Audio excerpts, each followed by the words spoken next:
November 1965, Ia Drang Valley. Lieutenant Colonel Hal Moore's battalion is being overrun at Landing Zone X-Ray. He speaks 2 words into a PRC-25 handset, broken arrow, and every available aircraft in South Vietnam diverts to his position. The radio saves the battalion. 3 days later, same valley. The 2nd Battalion, 7th Cavalry broadcasts its withdrawal route on the same kind of radio. In the clear, no encryption. On the Chupong Massif, an NVA intercept team listening on a captured American set passes the route up the chain. At Landing Zone Albany, roughly half the battalion is killed or wounded. Same radio, same valley. 1 saved a battalion. 1 destroyed another. The most repeated claim about Vietnam's radio operators is that the enemy was ordered never to shoot the man carrying the radio. The truth is the opposite. The American radio operator in Vietnam carried the most important and most dangerous object on the battlefield. The ANPRC-25's 10-foot whip antenna rose above the canopy, above the elephant grass, above every man in the platoon. Veterans called it a bullseye. The RTO walked at the platoon leader's heels, standard doctrine that put 2 high-priority targets in one spot. Instructor folklore gave the radio man a 5-second life expectancy in a firefight. The number was lore, not data. The sentiment was not. The myth says the enemy spared him. Every U.S. Army history and combat account says the opposite. The NVA priority was explicit: destroy the radio or kill the operator. Severing a platoon's link to artillery, air support, and medevac paralyzed the unit at the worst possible moment. July 1st, 1970. Captain Bill Williams, Bravo Company, 2nd Battalion, 506th Infantry Regiment, 101st Airborne Division, jumps from his Huey at 1100 hours. Fire meets him before his boots hit dirt. Not random suppression across the landing zone, but aimed rounds tracking the antenna beside him. The NVA knew what the whip meant.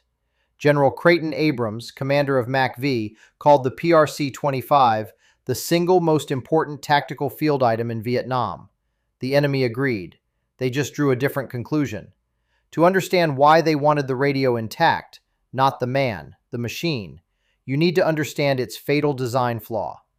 On December 20th, 1969, a scout following a wire antenna across a rubber plantation would discover exactly how long the enemy had been exploiting that flaw. That story is coming. RCA built the PRC-25 in the late 1950s to replace the Korean War-era PRC-10. By 1965, more than 33,000 sets had shipped to Vietnam, and the Prick-25 was the voice of every American infantry platoon in the country. 23.5 pounds bare. With spare batteries at 4.5 pounds each, handsets, antennas, smoke grenades, and a full rifleman's load, the RTO humped north of 40 pounds of radio gear alone, on top of everything else he carried. The radio transmitted FM voice across 920 channels, every word in the clear, no encryption.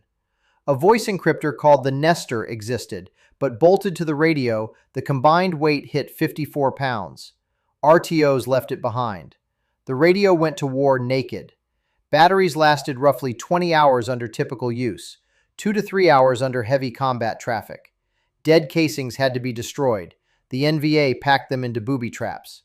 Major General Harry Kennard, commanding the 1st Cavalry Division, dismissed the enemy's ability to exploit unencrypted traffic. Considered the NVA too primitive to intercept American communications. He was catastrophically wrong. Long Tan, South Vietnam, August 18th, 1966. 108 men of D Company, 6th Battalion, Royal Australian Regiment, with a 3-man New Zealand artillery party, walk into a rubber plantation and meet an estimated 1,500 to 2,500 VC and NVA troops. 10 platoons' radio is destroyed by enemy fire. Without it, the platoon is blind, deaf, and cut off from the guns that can save them. Private William Yank Akel runs 200 to 300 meters from company headquarters through monsoon rain and heavy fire, killing 2 enemy soldiers on the way, to deliver a replacement radio. That set calls in over 3,500 artillery rounds, danger close to 50 meters. 18 Australians die, At least 245 VC bodies are counted on the field. D Company received the U.S. Presidential Unit citation. The radio was the margin between a company destroyed and a company that survived.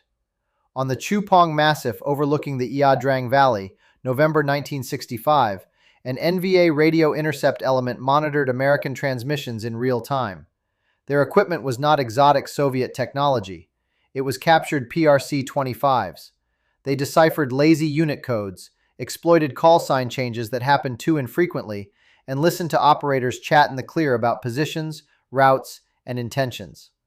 When the 2nd Battalion, 7th Cavalry broadcast its withdrawal route on an open frequency, the intercept team passed it directly up the chain. The column walked into a prepared ambush at Landing Zone Albany. Roughly half the battalion was killed or wounded. The radio had not failed to protect them. It had guided the enemy to the kill zone. The exploitation went beyond eavesdropping. The U.S. Army's official history, Communication Electronics, 1962 to 1970, documents the enemy coming up on a U.S. radio net using a captured PRC-25, impersonating an Australian unit. The Australians coordinated with American forces, directing troops toward what appeared to be a friendly position. When the Americans ordered them to hold, the transmissions went dead. The troops found only abandoned Viet Cong ambush positions.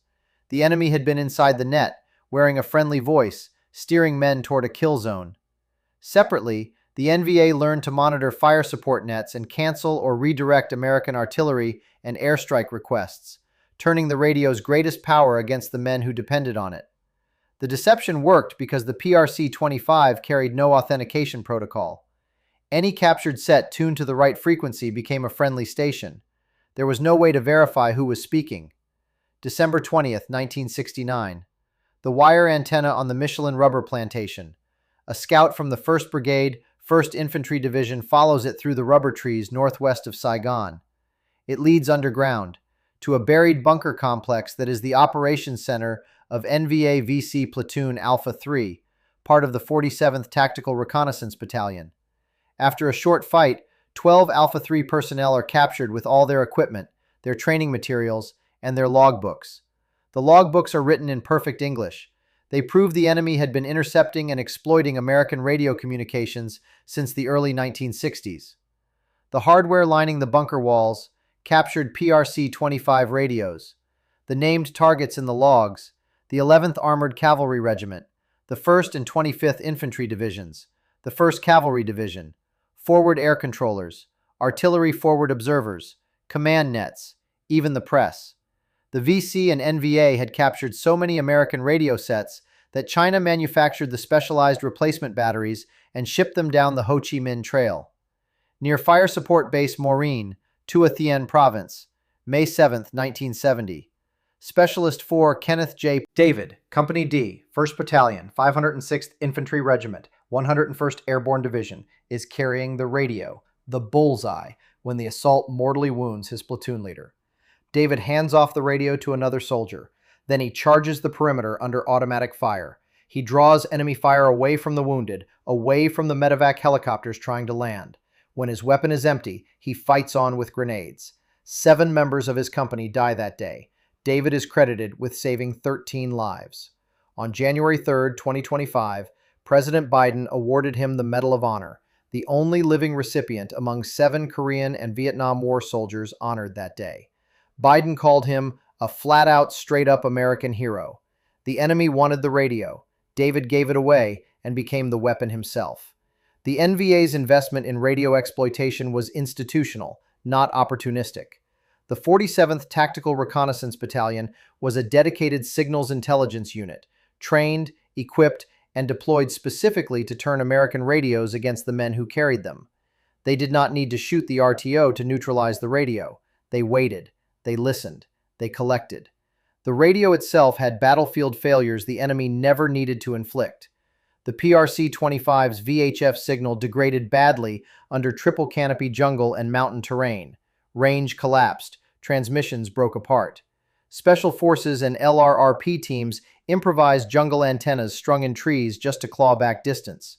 The handset was so moisture sensitive that RTOs wrapped it in the battery's clear plastic bag, a field fix for a flaw that was never engineered out. The PRC-77 arrived in 1968 with bandwidth to support voice encryption, but the combined weight of radio and encryptor, 54 pounds, meant the Nestor device was routinely left behind. The radio's deepest vulnerability persisted until the war ended. The myth gets it backwards. The radio man was not protected. He was a priority kill, the antenna marking him for every sniper who understood what severing communications would do. The radio was the prize. Salvaged after the fight, rebatteried by China, turned against the next American platoon. The myth confuses two truths. The radio was valuable, and the radio man was expendable. The enemy understood the difference. The Ia Drang Valley, the same radio that saved Lieutenant Colonel Hal Moore's battalion with 2 words, broken arrow, broadcast the withdrawal route that destroyed another. Same valley, same frequency, same war. Kenneth David knew what the antenna meant. Every RTO did. When the moment came at Fire Support Base Maureen, he handed off the radio and ran toward the guns. Not because the radio did not matter, because the men around him mattered more.